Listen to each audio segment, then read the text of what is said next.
Olá, tudo bem? Seja bem-vindo a mais um podcast da Catedral. Hoje eu tô aqui com duas convidadas especiais, vou deixar elas se apresentarem. Vai lá. Oi, meu nome é Bianca. O que eu tenho que falar? Se você quiser dizer sobre isso. Entendi. Não corte, diretor. Oi, meu Deus. Meu nome é Bianca, eu sou membro aqui da PIB já tem quase um ano, mas um pouco menos. Sou formada em psicologia pela PUC, hoje atuo com clínica e também na área organizacional. Muito bom. E Oi, você? gente, eu sou a Keila, tô aqui de novo. Tá Isso aqui, aí. sempre fiscalizando, né? Hoje nós vamos conversar sobre um tema muito relevante, como sempre, né? Como Sim, toda sim, semana é um toda tema semana. relevante. A gente vai falar sobre gestão da emoção e é por isso que a gente tem aqui a ilustre Bianca, psicóloga, para Meu nos Deus. abrilhantar com seu conteúdo, né? Exatamente, eu vim aqui só pra aprender, amiga. Ah, entendi. Então vamos lá.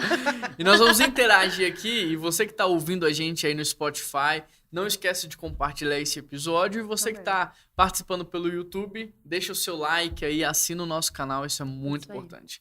Vamos lá, então, vamos começar pensando o que é propriamente a gestão da emoção.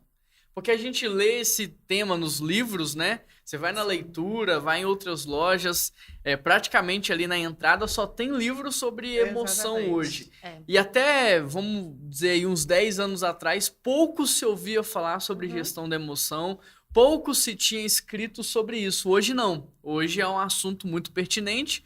Mas o que é realmente isso, Bianca? O que você poderia dizer pra gente sobre gestão da emoção?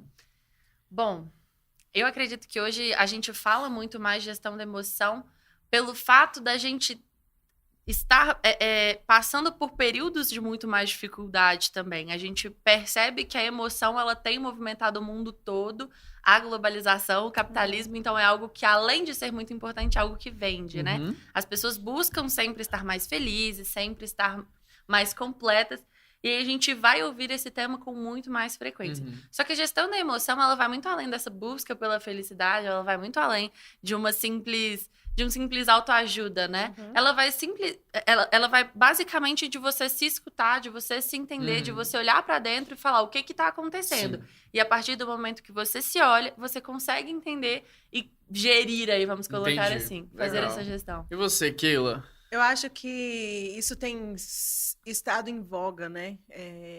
Mais porque antes a gente adoecia muito por questões físicas meramente, né? Hoje a gente vê que tem muitas pessoas doentes por questões emocionais, Sim. por doenças psicossomáticas, né?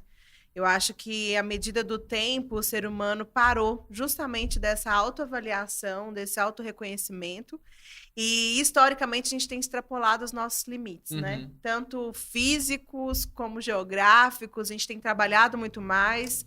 O nosso tempo tem se reduzido porque a gente acha que a gente tem que produzir muito mais e isso tem nos desgastado emocionalmente, né? Então Bom. eu acho que essas doenças têm trazido essa questão de eu não estou bem, gera um alerta. E aí, o que eu tenho que fazer? Por isso que aumentou tanto essa busca.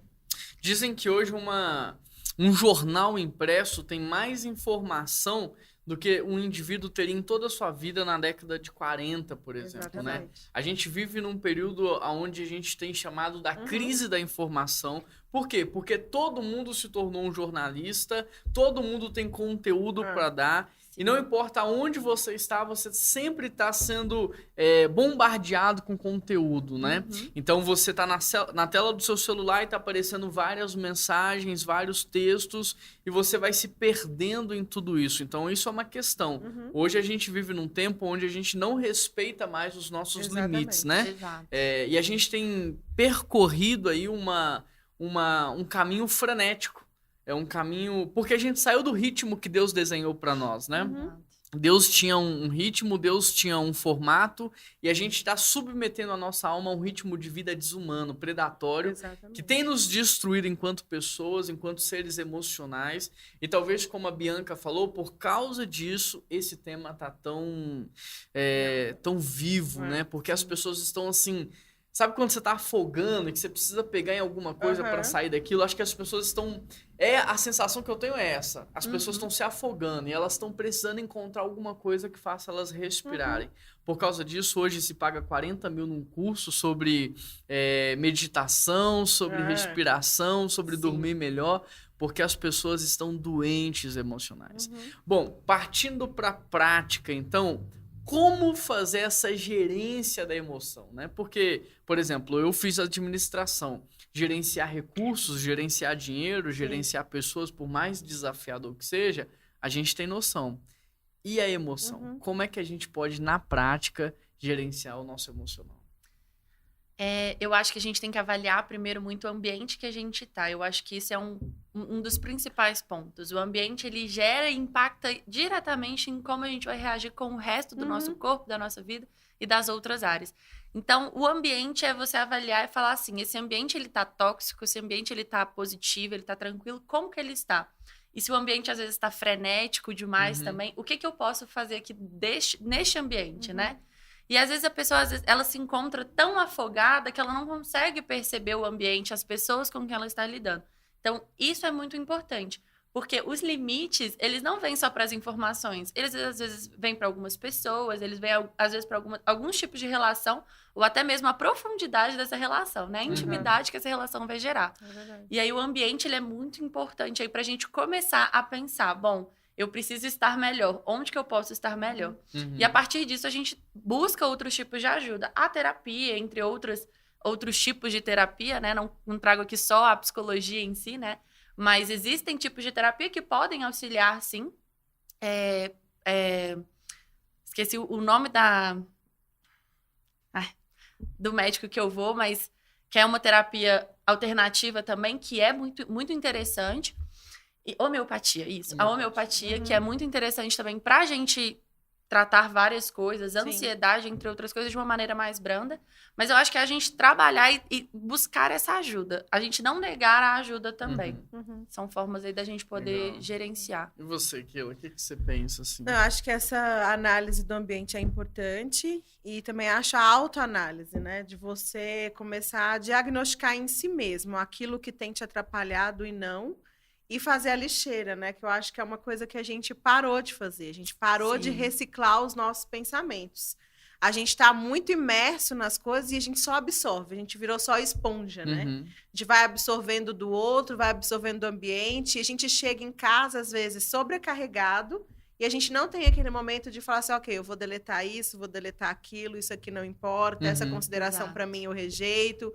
E você ressignificar as coisas, né? Pelo contrário, a gente dorme pesado e, na verdade, a gente não dorme porque a gente está tão cansado, tão esgotado, tão cheio de coisas que a gente não tem um momento de paz. Então, acho que uma das coisas é essa autoanálise de você perceber as coisas que estão sendo negativas, trazer esses questionamentos e iniciar aí com uma lixeira. Interessante. A Bianca trouxe aqui a questão do ambiente, a Keila trouxe a questão da lixeira e eu vou trazer a questão do indivíduo, né? Da sua identidade. O quão importante é você saber quem de fato você é. Porque quando você sabe quem você é, você não se prostitui com uma opinião alheia, né? Você não se permite entrar numa competição desnecessária. Então, por exemplo, eu quero que você use a sua imaginação aí, imagine um leão deitado, dormindo. É assim que a gente está acostumado a ver o leão, né, no zoológico, deitado e dormindo. E aí eu queria que você imaginasse 2 cachorros chegando perto dele, cutucando ele com a pata e propondo uma corrida. E aí, vamos ver quem corre mais rápido? Vamos ver quem chega lá mais rápido? Qual que é, na opinião de vocês, a reação do leão? O que vocês acham que o leão vai fazer? Ele não vai fazer nada, ele vai continuar Ele não dormindo. vai fazer nada. Por que ele não vai fazer nada? Ele precisa provar pro cachorro quem corre mais rápido? Não. Isso é muito claro pra ele, ele sabe quem ele é, ele não precisa provar nada pra ninguém. Então ele não vai se dar o trabalho de entrar numa competição desnecessária, ele não vai gastar energia com algo desnecessário, pelo contrário, ele vai estar focado no que ele tá fazendo. Exatamente. Então quando a gente não sabe quem de fato nós somos, tudo que é dito a nosso respeito é isso, a gente é uma esponja, vai absorvendo. Exatamente. Ah, então quer dizer que eu sou introspectivo? e eu vou absorvendo, e às vezes eu não sou, mas eu vou me tornando porque aquilo. eu supervalorizei o que o outro falou a meu Você respeito. acredita Eu naquilo. acredito naquilo, e tudo que eu acredito, mentalizo e torno como verdade, padrão de pensamento modela comportamento. Então, quando eu não sei quem sou, tudo que dizem a meu respeito eu absorvo. Quando eu não sei quem sou, o tempo todo eu tô competindo. Eu tô competindo porque eu preciso provar. Eu preciso provar que eu sou bom. Eu preciso provar que eu sou capaz. Sim. Eu preciso provar que eu mereço estar nesse emprego. E, gente, quem vive competindo vive uma vida frenética, desumana, predatória e suicida. É uma missão Sim. suicida. Então, a gente trouxe aqui agora 3 pontos para você avaliar aí na sua vida. Você que está ouvindo no Spotify, você que está ouvindo no YouTube, avalie isso. Primeiro, sua identidade. Tá claro quem você é, você sabe quem você é. Se eu tirar a sua profissão, o que você faz, se eu tirar tudo isso, o seu título, o que sobra? Quem você é? Exato. A segunda coisa é o seu ambiente. Como é que tá o seu ambiente, né? Um ambiente sadio, um ambiente doentio, porque até as plantas reagem ao ambiente, Com né? certeza. Então, um ambiente pesado, negativo, as plantas vão morrer Reflete. tudo. Exatamente. Mas um ambiente de alegria, as plantas vão Aham. viver. Então, como é que é o ambiente? Você é fruto também do seu ambiente, né? E o terceiro ponto é, você aprendeu a fazer essa reciclagem da emoção, dos pensamentos. Você tá conseguindo ou não? Você simplesmente é aquela lixeira de 100 litros que só tá enchendo e transbordando. Eu acho isso interessante porque trabalha bem essa questão do gerir, né?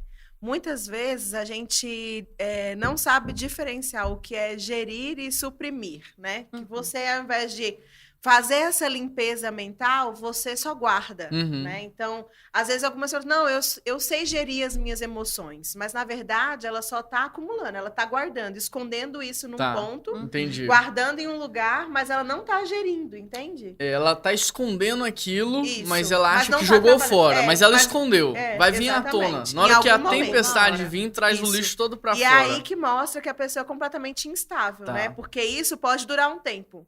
Mas depois isso vai se tornar muito constante, porque ninguém dá conta, né, dessa carga. Sim, é como na rua, você vai Exato. jogando o lixo fora, alguém chega vai uma hora que escondendo entope. dentro do bueiro, vem a tempestade e Inunda. todo o lixo sobe. Então é isso que é uma pessoa instável. Seria isso? Uma pessoa que ela consegue esconder por um momento seus sentimentos, ela consegue esconder toda a sujeira que há dentro dela, mas na primeira pancada, na primeira tempestade, no primeiro externalizar. chacoalhão, Vai transborda, tudo à tona. né? Exato. Legal. Vamos tentar explorar mais aí essas 3 coisas que a gente falou agora. Ok. Vamos explorar a questão do ambiente, da lixeira e do indivíduo. Bianca, sobre essa questão da gestão da emoção, você tem alguma dica pra gente?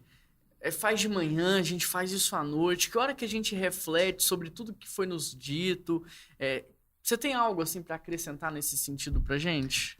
Olha, eu acredito que para a questão da emoção mesmo, existem rotinas, né? Existem pessoas com rotinas diferentes. Tem aquelas pessoas que adoram escrever um diário. Isso é muito positivo porque você consegue expor, né? Pôr para fora em palavras escritas. E aí você não tá contando para alguém.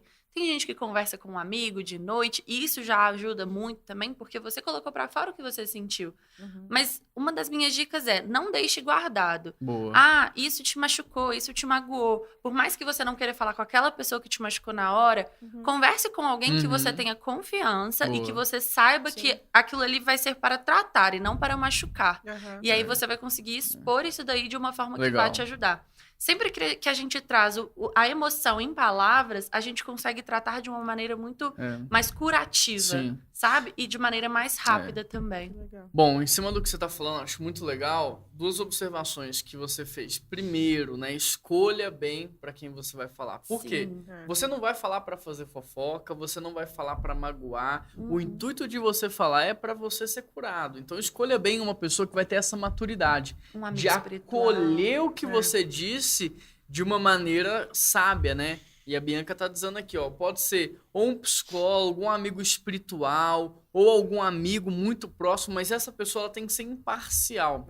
Né? Às vezes a gente conta para o nosso melhor amigo, conta para nossa mãe, alguém que nos ama tanto e que não consegue fazer essa imparcialidade, e às vezes aquilo que precisa ser dito não vai ser dito, aquilo que precisa ser pontuado não vai. Exatamente. Né? Então, escolha bem para quem que você vai falar. E a outra observação que a Bianca fez é sobre falar, a importância de falar, né? Sim. E hoje a gente está vivendo num momento onde as pessoas não têm paciência para ouvir, né? E encontrar alguém para ouvir a gente está cada vez mais raro. Com certeza. Né? Então, cultive relacionamentos intencionais, né? Cultive relacionamentos intencionais. Às vezes a gente, naquela fobia, mas naquela correria da vida, a gente não é intencional nas nossas amizades. Sim. Então, a gente está sempre esperando alguém nos convidar, alguém nos envolver, e eu não sou intencional. Bom, se ninguém te convida para fazer nada, convide você. Se ninguém te abraça, abrace você. Se ninguém fala com você, fala você. Mas seja intencional em construir relacionamentos, né? E olha, quando a gente tem muito amigo, a verdade é que a gente não tem amigo nenhum. Amigo de verdade a gente conta nos dedos da mão. Então seja muito intencional. Não seja aquela pessoa do povo, né? Não sei se é essa a expressão, mas aquela pessoa amigo de todo mundo. Não, tenha os seus amigos de verdade, seja intencional, porque você vai precisar falar, e você precisa falar com alguém que tem sabedoria, mas alguém que está disposto a te ouvir, né? E não tendo esse amigo espiritual tão próximo, ou alguém ali que ele já identifique, hoje existem diversas plataformas com profissionais qualificados para isso, sim, né? Online, você pode jogar aí terapia online, você encontra diversos lugares com profissionais qualificados, onde você tem acesso ao currículo da pessoa para você entender um pouco dela, conhecer um pouco dela. E a maioria das vezes, assim, a primeira consulta é de graça, porque é uma consulta de conhecimento ali. Então, é algo que vale muito a pena também de ser procurado. E assim, aproveitando a deixa da Bianca, aqui nós temos 3 opções para você, né? Nós temos a Marilyn, que é psicanalista. Nós queremos indicar também a Denise, que é psicóloga, e também a Bianca. Então, as 3 também fazem atendimento online. Se eu não me engano, a Bianca é mais especializada em crianças, né? Então, você pode escolher. São 3 pessoas que a gente conhece, atesta. E se você precisar de ajuda, elas atendem online também. O importante é você ter alguém te ajudando, né? Com certeza. A Keila, foi a Bianca que falou do ambiente, né? Sim. Bianca e Keila, o quanto que de fato o ambiente influencia a gente? Total. Tudo. Tudo. Então, vamos tentar pensar num exemplo prático, assim, de um ambiente. Lembrei de uma situação. Eu não sei quem me contou isso, mas foi uma situação no aeroporto. Eu contei isso numa reunião de ministérios que a gente faz aqui na igreja toda terça. Um amigo presenciou uma cena. O idoso, ele, por descuido ou por falta de atenção, ele sem querer entrou no lugar errado na fila do avião. O funcionário viu e ele ficou assim, irado com o idoso e começou a humilhar o idoso na frente de todo mundo lá, xingando ele, ao invés de ter paciência, ajudar o idoso, xingou, humilhou ele. Esse meu amigo tomou as dores e falou assim, escuta, por que você está fazendo isso? E aí esse funcionário desabou. Ele começou a falar, se você soubesse o ambiente que eu trabalho, se você soubesse como é que o meu lugar, se eu não fizer isso, eu posso ser demitido. Ou seja, um ambiente de insegurança gerou um comportamento agressivo. Então, quem mais que a gente poderia citar de exemplos ou de situações em relação ao ambiente? Eu tenho um exemplo de uma vez onde eu trabalhei em um lugar onde o lugar, assim, as pessoas do ambiente eram muito promíscuas. E era muito palavra torpe, era um ambiente muito ruim de se estar. Eu trabalhei lá por 6 meses porque eu não consegui permanecer no lugar. Então eu entrei, tentei dar o melhor de trabalho, mas vendo o ambiente eu chegava tão pesada todos os dias em casa. E eu falei, eu não dou conta mais. E pedi o meu desligamento. Então, assim, conversei, falei, eu já estou buscando outra oportunidade por sentir o peso diário, assim, de voltar para casa por estar em um ambiente pesado. Foi conversado, várias medidas foram tomadas, mas nada mudava, tudo era uma piada torpe, tudo era muito pesado, e o ambiente acabou ficando tão ruim que eu falei, não dou conta mais, e pedi para sair. Exatamente pelo peso. Exatamente. Eu acho que interessante que a gente sempre externaliza o ambiente, né? Mas muitas vezes a nossa casa revela também um ambiente completamente instável, né? Então, se o marido sai de casa e ele não tem a segurança de que, o marido ou esposa, né? Tanto faz. Se a pessoa sai de casa e não tem a segurança de que ela vai voltar para casa e ela vai ter um momento de paz, a tendência dela é não querer voltar, a permanecer por várias horas de trabalho, né? Então, a gente tem que construir também o ambiente da nossa casa, um ambiente de paz, de harmonia, ter essa verdade nos relacionamentos, de ter um horário de sentar e conversar, porque fica no ar, né? As coisas, a gente fala assim, não foi dito, mas está no ar e pesa. Então, a gente tem que trazer também isso de forma intencional para os nossos ambientes. Então, isso gera também nos nossos filhos. Então, às vezes, quando eu estou irritada, eu irrito os meus filhos e aí eles me irritam, eu irrito meu marido e aquilo vira um caos. E quando a gente percebe, o negócio já desandou de um jeito. Então, assim, a gente tem que guardar também o nosso ambiente com a promoção das nossas atitudes, né? Então, a gente falou do ambiente agora e a dúvida que me gerou é o seguinte, num ambiente ruim, né, claro, da nossa casa, eu acho que a gente tem uma aliança, a gente tem uma responsabilidade de mudar aquele ambiente. Com certeza. Mas num lugar de trabalho, num lugar de estudo, quais são as opções? A gente sai, a gente tenta mudar, como que a gente lida num ambiente desse? Eu acredito que a gente tem várias opções aí, né? A gente tem a opção, sim, de sair, se aquilo ali não está te fazendo bem, você vê que não tem forças para lutar contra aquilo ali naquele momento, você pode, sim, se retirar daquele local, pedir transferência, né, de faculdade, de trabalho, ou mudar de trabalho. Mas existe a possibilidade também da gente tentar mudar esse ambiente. Sim. E eu sei que a gente tem um Deus que pode e muda, certeza. né? E move montanhas. Então, acho que a partir da oração a gente consegue orar para aquelas pessoas e ir transformando aquele ambiente. E principalmente pedindo sabedoria para Deus de como que a gente vai fazer isso, né? Porque às vezes nesses ambientes difíceis as pessoas são mais reativas, existem reações que a gente não sabe controlar.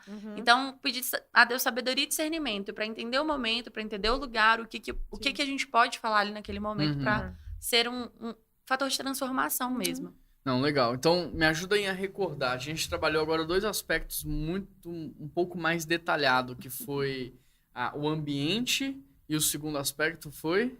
A lixeira. Foi a lixeira, né? Agora a gente vai tentar trabalhar um pouquinho mais a questão da identidade, né? Como é que a gente descobre? Essa é a pergunta do milhão, né? Quem consegue responder essa pergunta muda de vida. Como é que a gente descobre a nossa identidade? A gente fez um podcast, se você não ouviu, volta lá no nosso Spotify. Foi o primeiro, né? Foi o primeiro podcast a gente falando. Verdade. Falando sobre identidade. Então, retoma lá que você vai ter todo o conteúdo. O segundo também é muito interessante, que é propósito. Exato. E um assunto está relacionado com o outro, assiste lá. Eu acho que essa questão da identidade evidencia muito quando a gente volta para o nosso Criador, para quem nos fez, né? Exato. Então, Deus nos fez seres relacionais com o único propósito de revelar a glória dele para as outras pessoas. Então, quando você tem esse encontro com Cristo, você ressignifica a sua história, a sua identidade, você sabe quem você é, o seu propósito, a sua filiação, e isso muda tudo. Então, qualquer objeto, ele tem a sua definição, o seu propósito dado por quem o criou. E nós também, não é diferente. Então, a nossa identidade está completamente ligada ao nosso relacionamento com Deus e ao nosso conhecimento de quem Ele é. Com certeza. E você, Bianca? Assino embaixo. Interessante porque quando o médico chega ali pro pai, né, ele entrega... Pelo menos assim, no meu caso foi isso. O médico veio e me mostrou a criança antes de mostrar para Keila. E depois entrega para a mãe. E é nossa responsabilidade falar para aquele recém-nascido qual é o nome dele. Ele nasce sem um nome, né? Até aquele momento ele não sabe quem ele é. E você vai dizer para ele, olha, você é o Noah, você é o Natan, você é a Bianca, você é a Keila. Esse nome que eu tô dando para você é por causa disso. A sua família é uma família que está relacionada a este propósito. E você confere para essa criança tudo isso. Então, no momento em que a gente volta pro pai, ele revela para nós a nossa identidade e isso é muito libertador. Bom, a gente está caminhando já para o final, né? A gente tem pouco tempo agora para encerrar. Mas só para a gente explorar um pouquinho mais essa questão de não qual a palavra que você usou? Guardar? Suprimir, né? para você não suprimir, mas para você de fato gerir. Uhum. Eu queria que você pensasse assim, e talvez até anotasse, como a Bianca falou, que é bom anotar. Anota tudo que disseram a teu respeito, sabe? Sim. Anota tudo, desde que você se lembra por pessoa. Começa a anotar lá tudo que disseram a seu respeito. Sim. E coloca isso diante de Deus. Fala assim, Deus, eu sou isso daqui. Eu sou bagunceiro, eu sou atrevido, eu sou egoísta, eu sou isso daqui. Se eu sou... Então eu peço ao Senhor que trate o meu caráter, que o Senhor ressignifique a minha identidade. Começa a colocar à prova isso diante de Deus, sabe? Começa a trazer para Deus ali as suas emoções. Por exemplo, às vezes você acha que está todo mundo te perseguindo, mas é uma coisa que você criou. E não é verdade. Então coloque isso diante de Deus, esse sentimento. Deus, olha, eu tô anotando aqui porque eu acho que tá todo mundo me perseguindo, ou eu acho que ninguém gosta de mim. Tá aqui, eu escrevi isso. Isso é verdade, Deus? Isso tá correto? Me mostra. Porque o nosso Deus é tão bom que Abraão, quando estava assim, num momento de crise, deprimido, 100 anos, sem filho, Sara estéril, Deus falou assim, vem cá, Abraão, vou te mostrar as estrelas do céu. Esse é o nosso Deus. Então fala com ele, Deus, eu tô precisando ver um pouco de estrela. Tô precisando. Me mostra sobre a minha identidade as estrelas do céu. Me mostra sobre tudo que está acontecendo para mim, as estrelas do céu, para que eu seja movido por aquilo que vem do Senhor e não por aquilo que está à minha volta. Levanta pessoas, homens e mulheres do Senhor, que eu vou confiar. Pessoas que são idôneas, que são íntegras, que estão interessadas e compromissadas com o meu crescimento, para me ajudar nesses conflitos. Com certeza. Né? Que mais, assim? Vamos fechar com considerações finais aí. O que vocês Eu acho que teriam a uma dizer? frase que a gente trabalha muito aqui na igreja, ela é o resumo, assim, da gestão da emoção. Que é padrão de pensamento, modela comportamento e comportamento autoriza habitação espiritual. Então, assim, a Bíblia, ela é o nosso norte, né? E ela nos orienta que essa gestão da emoção, ela tem que ser feita pela renovação da nossa mente. Então, em Romanos fala isso. A gente tem que mudar a nossa forma de pensar, não só em relação a nós mesmos, mas em relação ao outro, em relação a Deus. E automaticamente, quando você muda a sua forma de pensar em conhecer a esse Deus e ter se relacionar, você tem o fruto do Espírito. E o fruto do Espírito é domínio próprio, é longanimidade, é paciência, é amor. Isso tudo já faz você gerir. Então, no ímpeto de ser grosseiro, você traz a sua identidade, a renovação da sua mente e você age em amor. No ímpeto de ser, sei lá, violento, você vai trazer outras coisas. Então, eu acho que é a gente conhecer a Deus, ter um relacionamento, renovar a nossa mente e ter os frutos do Espírito. Legal, Keila. E você, Bianca? Eu acho que a consideração que eu faço, já que a gente está falando de gestão da emoção, e as pessoas que vão escutar, eu acredito que não, às vezes não estão tão bem assim, né? Vão precisar de ajuda. Então, eu acho que a consideração não existe em pedir ajuda, e a ajuda mesmo, assim, para quem ele vê como referência, como norte, manda mensagem. E eu, voltando, além disso, no ambiente, né? A gente não encontra essa ajuda em qualquer tipo de ambiente. Então, tem lugares específicos e eu tenho certeza, assim, que Deus, ele direciona a gente para os lugares certos, nos momentos certos, com as pessoas certas. Então, é pra gente pedir essa ajuda mesmo para as pessoas certas e nos lugares certos também. Muito bom. O Augusto Cury também tem um livro, deixar aqui de indicação, se eu não me engano, chama Gestão da Emoção, esse nome, né? E nesse livro ele aborda muito sobre a janela killer e a janela light, né? Que é a janela de morte e a janela de luz, de vida, né? Eu acho. Positivas, né? E ali ele aborda de maneira mais técnica e ajuda as pessoas a fazer esse tipo de gestão. Há muitas janelas de morte que foram abertas na sua vida com uma palavra, com um trauma, com um xingamento, e que isso precisa ser ressignificado. Eu conheço uma pessoa que eu estava ajudando, ela foi traída numa cidade, e essa cidade tinha o mesmo nome de uma marca de alimento. Toda vez que ela via aquela marca de alimento no supermercado, ela entrava em pânico, ela chorava, porque ela associou aquele nome à traição. E ela precisou que Deus ressignificasse aquilo na vida dela. Deus pode ressignificar a sua vida, o seu nome, a sua identidade, o seu propósito, as suas feridas, as suas cicatrizes.